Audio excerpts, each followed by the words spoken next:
वृद्धावस्था के कारण उसका रूप बिगड़ गया, बुद्धि कमजोर हो गई, शरीर रोगी हो गया, अग्नि मंद पड़ गई, पुरुषार्थ और भोजन दोनों कम हो गए, बस घोर चिंता। अब पता ही नहीं चल रहा, सोच निकल गई, पड़ा है उसी गंदगी में। जब वो रो रो के कहता है ऐसा, पीटते हैं घर वाले, हमने देखा, पीटते हैं, पड़े पड़े, भरपूर भोजन नहीं देते, आगेगा कौन फेंकेगा इसका, कैसी दुर्गति होती।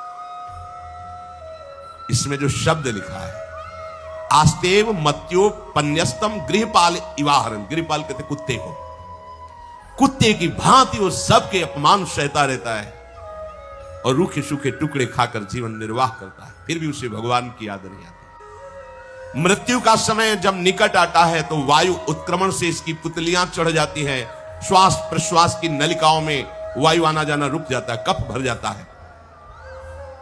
अब इसे श्वास लेने में भयानक कष्ट होता है, कंठ में घुरघुराहट, पर उसका मोह उन्हीं अपने बच्चे, परिवार, घर, शब्द, ये सब छूट जाएगा। बड़ी दुर्गति है। अंतिम समय क्या सोच रहा है, ये पत्नी छूट जाएगी, बेटे छूट जाए, और बेटों ने क्या उनके साथ व्यवहार किया, ये मोह है, ये मेरा कमाया हुआ मकान कैसे छोड़ सकता हूं, तो छिपकली बन के आना, इसी मकान में रहेंगे ना।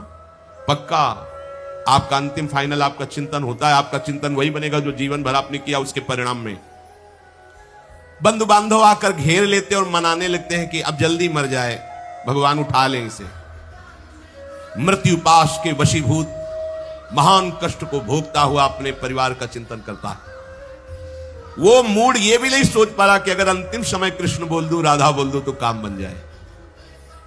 कुटुंब का भरण पोषण और मोह में लगा हुआ यमराज के दूत आते हैं, मार मार के उसके प्राणों को खींचते हैं। वो तो मार वही जानता है जिस पे पड़ती है, और सोचता कौन है, विवेक है नहीं, इसलिए सोच काम नहीं करती। भयंकर रोष युक्त नेत्र वाले, जिनके देखने से पेशाब छूट जाए, तभी तो आप देखो मरने वाले का शौच और लघुशंका सब छूट जाती है, देखने मात्र से, इतने वो भयानक है। वो देखकर भय के कारण मलमूत्र त्याग कर देता है। सा दृष्ट्वा त्रस्त हृदय स्रकन मूत्रम विमुंचति, इतना भयावह स्वरूप होता है उनकी घुड़क, और उनकी मार की टट्टी पेशाब सब छोड़ देता है। यमदूत उसे भयंकर यातना देते हुए प्राण खींचते हैं।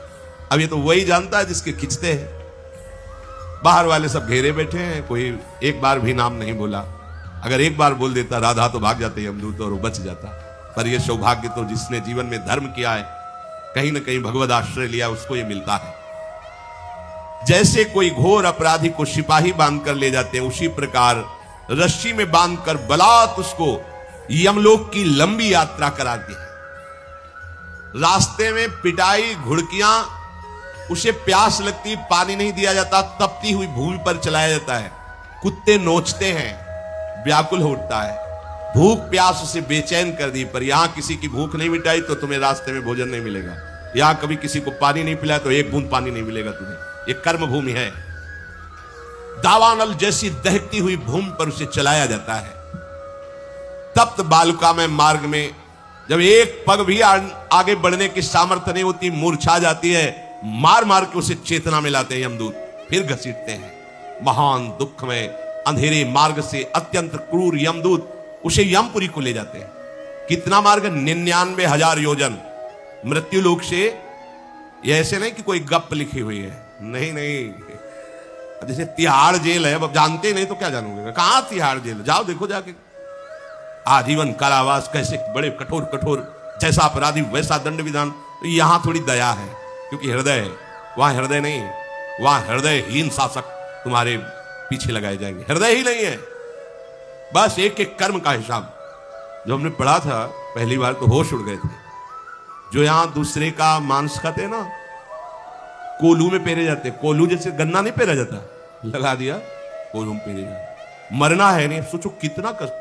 फिर इसके बाद समसी से मांस नोच कर उसे खवाया जाता। होश में हो जाओ। 99,000 योजन का मृत्यु लोक से यमलोक का मार्ग है, लिखा हो 99,000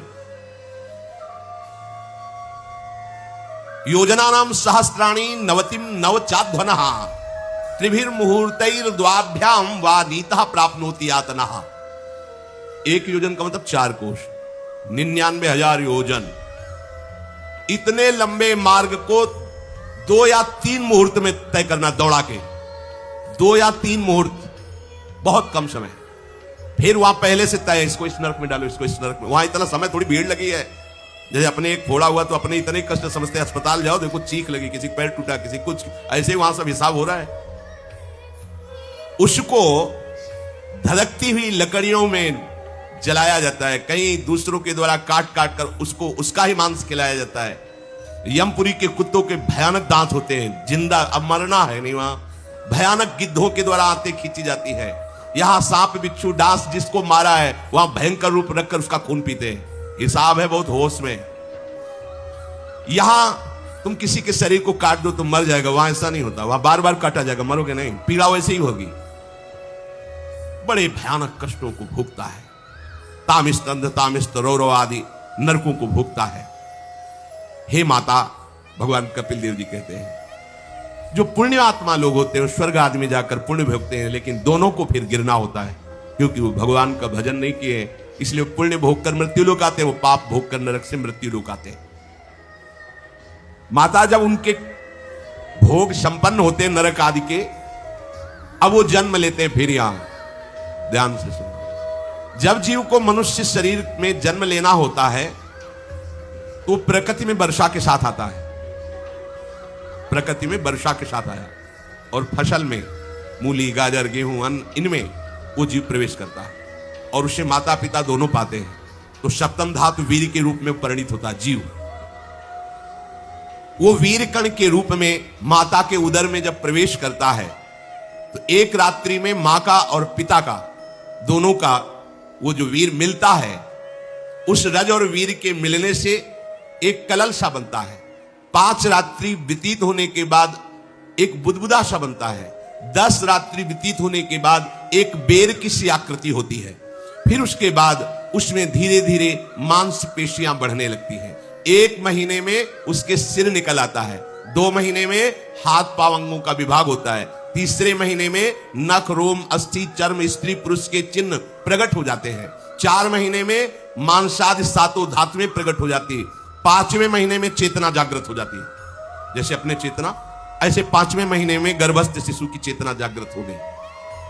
जीव है पर चेतना 5 महीने बाद मां के गर्भ में जागृत। अवश्य भूख लगती है, प्यास लगती है, वहां की तापमयी जलन पीड़ा, छोटे छोटे कीड़ों के द्वारा काटना, 6ठे मास में झिल्ली से लपटा हुआ मां की दाहिनी कोख में कीड़े की तरह तड़पता है।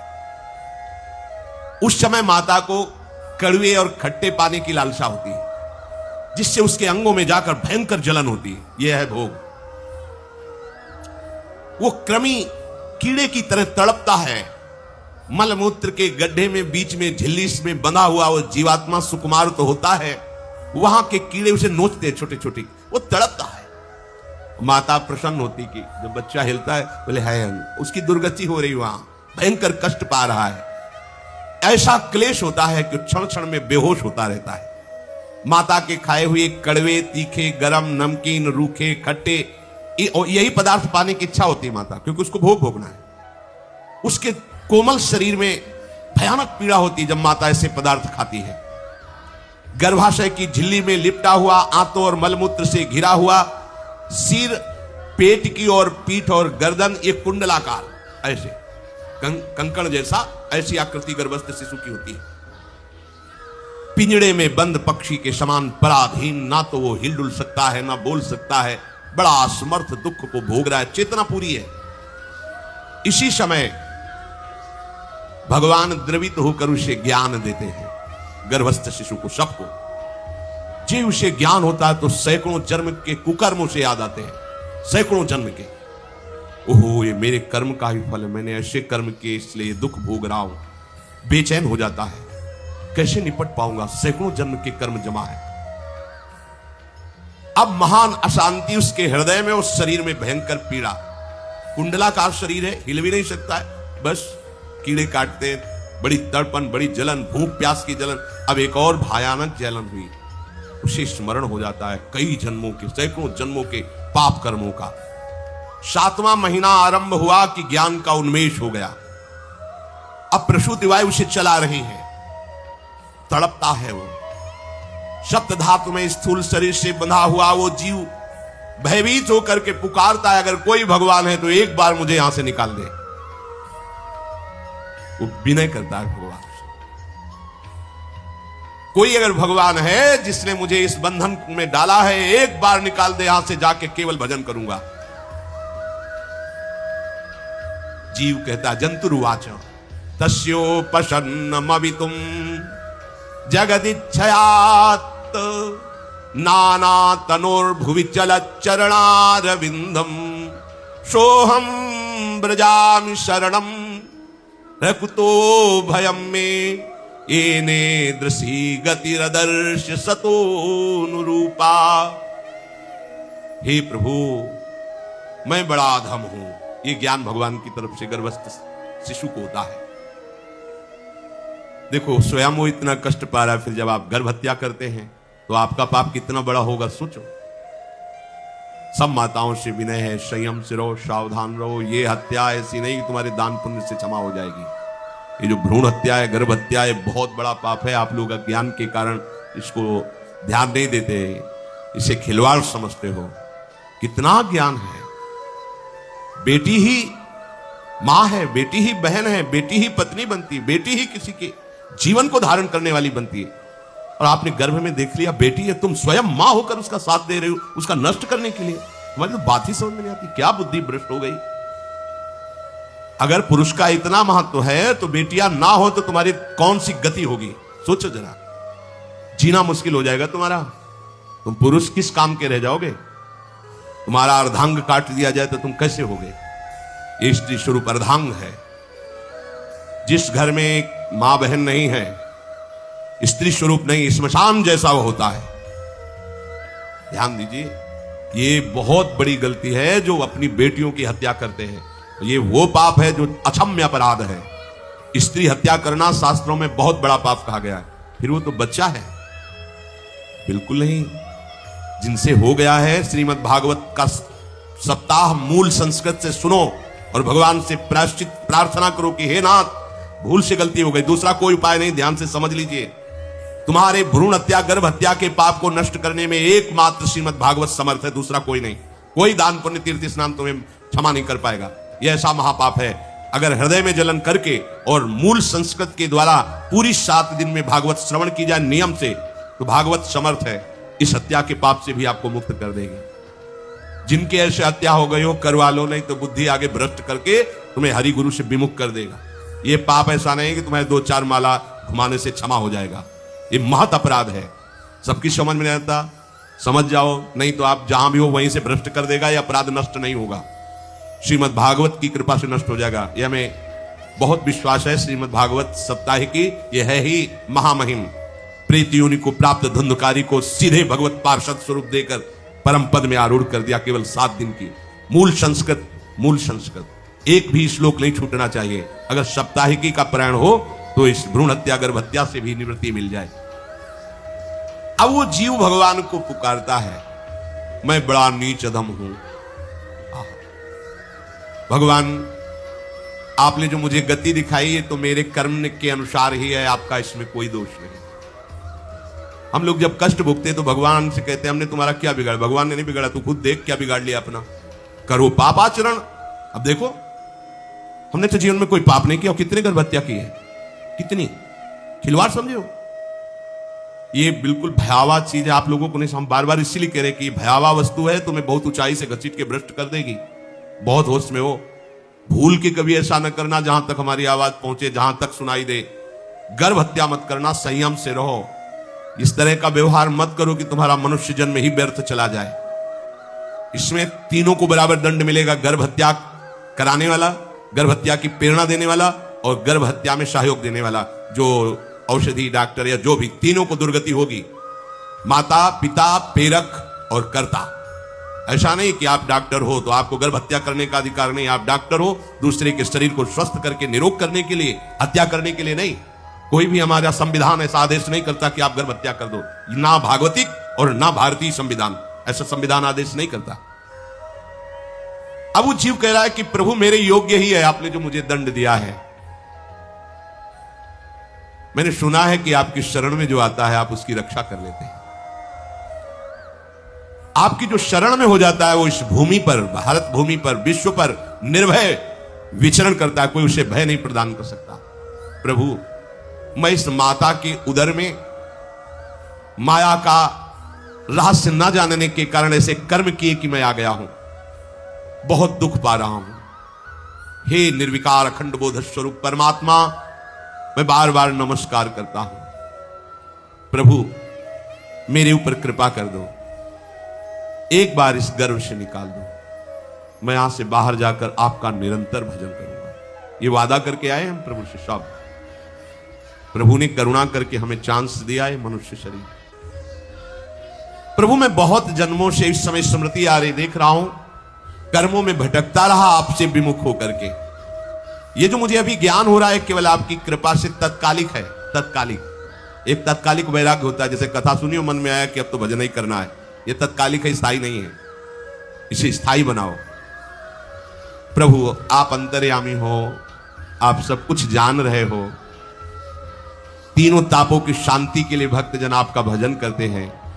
मैं देहधारी होकर जीव माता के उदर में मलमूत्र से रुधिर की झिल्ली में फंसा हुआ माता की जठराग्नि के ताप से जल रहा हूं। प्रभु, एक एक क्षण में यहां विकल होकर केवल इंतजार कर रहा हूं कि किस समय मुझे यहां से निकाला जाएगा। दीन बंधु, यहां से कब मैं निकलूंगा। स्वामिन, आप बड़े दयालु हो। आप जैसे उदार प्रभु ने मुझ गर्भस्थ शिशु को यह ज्ञान दिया। हे दीन बंधु, आप अपनी कृपा से प्रसन्न हो जाइए। प्रभु, एक बार निकाल दीजिए। मैं ऐसा भजन करूंगा कि दोबारा संसार के दुख में नहीं आऊंगा। कपिल भगवान कहते हैं, हे माता, वो गर्भस्थ बालक शिशु भगवान से प्रार्थना करता है। भगवान का आदेश होता है, तत्काल प्रसव वायु धक्का मारती है।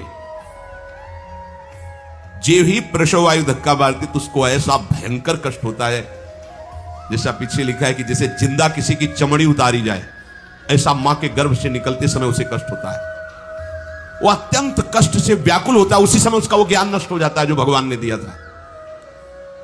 उस समय उसकी श्वास की गति रुक जाती, जैसे किसी का गला दबा दिया जाए तो कैसा लगेगा। ऐसे ही पूरी की पूरी भागवती की स्मृति नष्ट हो गई। होश आया तब देखा कि वो बाहर पड़ा हुआ है, माता के उस मलमूत्र में सना हुआ बिष्ठे की कीड़े की तरह। गर्भवास में जो दिव्य ज्ञान प्रकट हुआ था भगवान की कृपा से, वो सब नष्ट हो गया। भूमि परत भा ढाबर पानी, तिम जीवे माया लपटानी। चेतन आई तो रोने लगा। वो ज्ञान कहां गया? वो ज्ञानदाता कहां गया? वो कहता कहां कहां?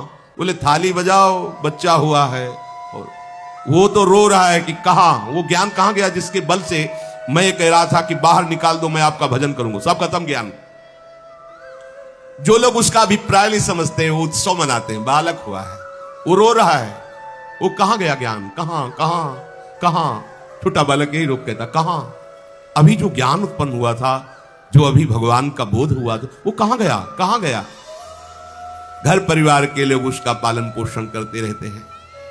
उसमें कोई निषेध करने की शक्ति नहीं हो रही। मच्छर काट रहा है, दुख हो रहा है, हटा नहीं सकता बालक। उस जीव को शिशु अवस्था में जब कपड़ों पे लिपेट कर इसे लिटाया जाता है तो इतना कोमल त्वचा होती कि कपड़े भी उसको, जैसे खुजलाहट है, पीड़ा है या जलन है, बिल्कुल कोमल त्वचा होती, कुछ नहीं कर सकता, पर रो सकता है। ना खुजलाने की, ना करवट बदलने की, ना उठने की कोई सामर्थ्य नहीं। बड़ा कष्ट पाता है बाल्यावस्था में, क्योंकि त्वचा बड़ी कोमल होती।